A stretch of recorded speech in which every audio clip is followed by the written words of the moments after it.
తర్వాత వాస్తవ లోకం వచ్చిన మాజీ బూత్ మంత్రులు ఎవ్వరికీ అందుబాటులో లేకుండా పోయారు. సొంత పార్టీలోనే పెద్ద ఎత్తున ప్రత్యర్థులను తయారు చేసుకున్న మాజీలు ఇక రాజకీయ భవిష్యత్తుపై ఆశలు వదిలేసుకున్నట్లు నియోజకవర్గం నుంచి పరారయ్యారు. రోజా, అనిల్ కుమార్ యాదవ్లు ఇప్పుడు స్టేట్లో లేరు. రోజా అయితే ఫలితాలు వచ్చి 2 నెలలు దాటినా నగరిలో మాత్రం కనిపించడం లేదు. విదేశాల్లో ఫ్యాన్సీ డ్రెస్లు వేసుకొని విహరిస్తున్నట్లు సోషల్ మీడియాలో హల్చల్ చేస్తున్న ఆమె ఫోటోలు చూస్తూ 2 సార్లు ఆమెను గెలిపించిన నగరి ఓటర్లు ముక్కున వేలేసుకుంటున్నారు.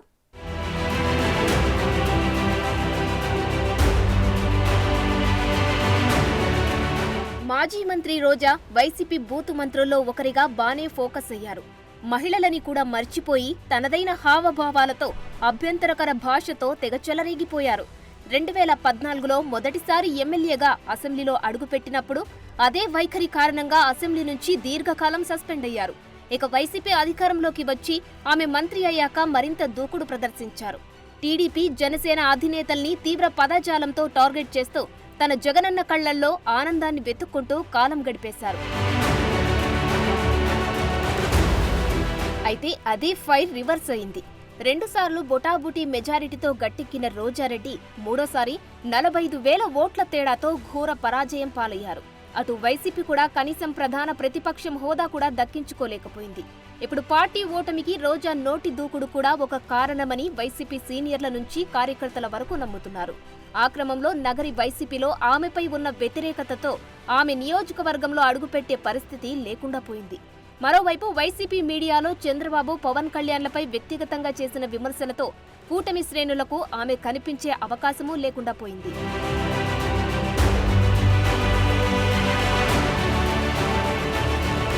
సినిమాల్లో పర్లేదు అనే ఇమేజ్ సొంతం చేసుకున్న రోజా పాలిటిక్స్ లో మాత్రం పూర్తి నెగిటివ్ ఇమేజే దక్కించుకున్నారు. ప్రత్యర్థులను స్థాయి భేదం లేకుండా విమర్శిస్తూ అభాసు పాలయ్యారు. ఆమె రాజకీయ ఓనమాలు నేర్చుకుంది టీడీపీలోనే.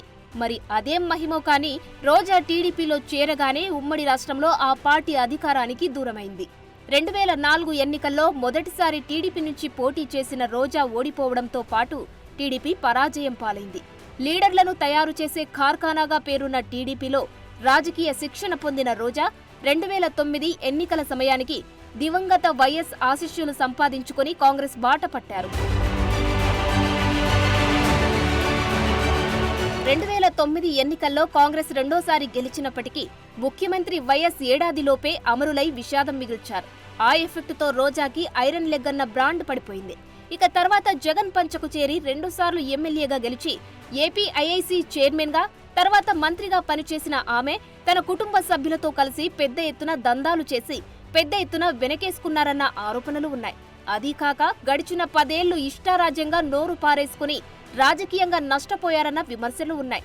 జగన్ మెప్పు కోసం అన్నట్లు ప్రతిపక్ష నేతలపై వ్యక్తిగత దూషణలు రోజా స్థాయిని దిగజార్చాయి.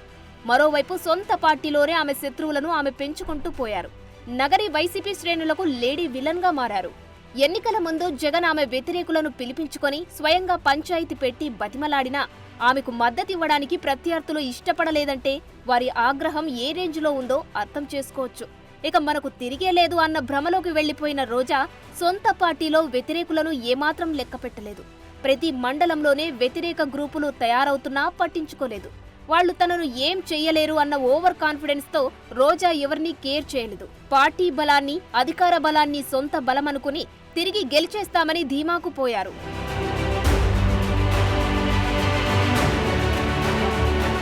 చివరికి కుటుంబ సభ్యులు, సోకాల్డ్ సలహాదారుల సలహాలతో ఘోరంగా ఓటమి పాలయ్యారు. నియోజకవర్గంలో భర్త, సోదరుల పెత్తనం పెరిగిపోయిందన్న విమర్శలు పట్టించుకోలేదు. మంత్రి అయ్యాక హంగు, ఆర్భాటం, విలాసవంతమైన జీవితం, విదేశీ ప్రయాణాలు ఇవే రోజాకు శాపాలుగా మారాయంటారు. టూరిజం శాఖ మంత్రిగా కనీసం చిన్న ప్రాజెక్టు కూడా తన నియోజకవర్గానికి తీసుకురాలేకపోయారామె. ఏ రోజు తన శాఖ గురించి ఆమె రివ్యూ నిర్వహించలేదు. ఎన్నికల్లో ఓటమి తర్వాత తన మకాం నగరి నుంచి చెన్నైకి మార్చారు. వీలున్నప్పుడల్లా ఆలయాలు సందర్శిస్తూ సదరు ఫోటోలను సోషల్ మీడియాలో హైలైట్ చేసుకున్నారు. మీడియాకు ముఖం చూపించడానికి కూడా ఇష్టపడలేదు. ఇంటా బయట తనపై సాగుతున్న ప్రచారంతో మరీ పరువు పోతుండడంతో ఫలితాల తర్వాత సైలెంట్ గా ఉన్న రోజా సోషల్ మీడియాలో పొలిటికల్ గా కాస్త యాక్టివ్ అయ్యారు. టూరిజం మంత్రిగా తన హయాంలో నిర్మితమైన ఋషికొండ ప్యాలెస్ పై వెల్లువెత్తుతున్న విమర్శలకు సమాధానమిచ్చే ప్రయత్నం చేశారు. రుషికొండపై పర్యాటక శాఖ భవనాలను నిర్మించడం తప్ప అని ప్రశ్నించారు.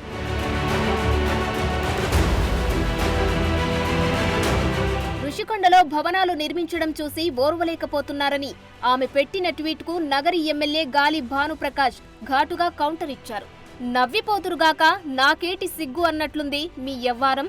ముందు ఆ ప్యాలెస్ కు మీ కొత్త బెంచ్ కారుకు ఉన్న సంబంధమేంటో బయట పెట్టండని ఆయన వ్యాఖ్యానించడం హాట్ టాపిక్ గా మారింది. ఇటీవల తమిళనాడులోనే ఓ ఆలయంలో రోజా ప్రవర్తించిన తీరు మరోసారి వివాదాస్పదమైంది.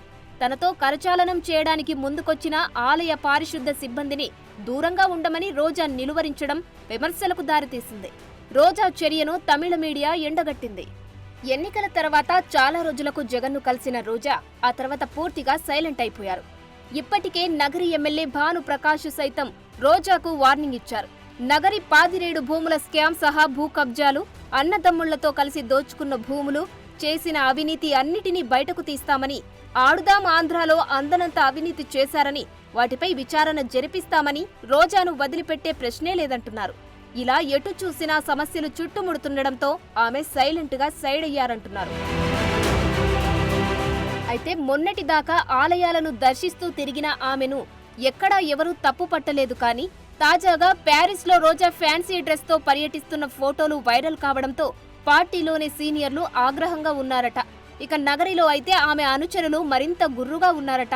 రోజాను నమ్ముకొని సర్వం కోల్పోయామని, ఎన్నికల తర్వాత కనీసం పలకరించకుండా విదేశాల్లో అలా తిరుగుతూ పబ్లిసిటీ చేసుకోవడమేంటని తెగ ఫీల్ అవుతున్నారట. అదలా ఉంటే రోజా సన్నిహిత వర్గాలు మాత్రం ఆమె ఫ్యూచర్ ప్లానింగ్ ఏంటో చెప్తున్నాయి. ఎలాగూ 2 సంవత్సరాల తర్వాత నియోజకవర్గాల పునర్విభజన జరుగుతుంది. అప్పుడు బలమైన నియోజకవర్గాన్ని జిల్లాలో ఎంపిక చేసుకుంటే సరిపోతుందని, అంతేగాని ఇప్పుడే వచ్చి ఎందుకు ఇబ్బందులు పడాలని రోజా భావిస్తున్నారట.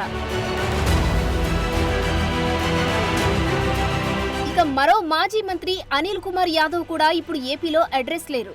నెల్లూరు సిటీ ఎమ్మెల్యేగా ఉంటూ ప్రమోషన్ పేరుతో నరసరావుపేట ఎంపీగా పోటీ చేసిన ఆయన ఆ 2 జిల్లాల్లోనే కాదు, అసలు రాష్ట్రంలోనే కనిపించడం లేదు. నెల్లూరు నుంచి బిచాణా ఎత్తేసిన అనిల్ తమిళనాడులోనే మహాబలిపురంలో సేద తీరుతున్నారట. చొక్కా చేతులు మడిచి ప్రత్యర్థులకు వార్నింగ్లు ఇచ్చిన ఆయన ఇప్పుడు సైలెంట్ గా పక్క రాష్ట్రంలో టైంపాస్ చేస్తున్నారట. వైసీపీలో ఫైర్ బ్రాండ్లుగా ఫోకస్ అయిన ఆ మాజీ బూతు మంత్రుల పరిస్థితి అలా తయారైంది ఇప్పుడు.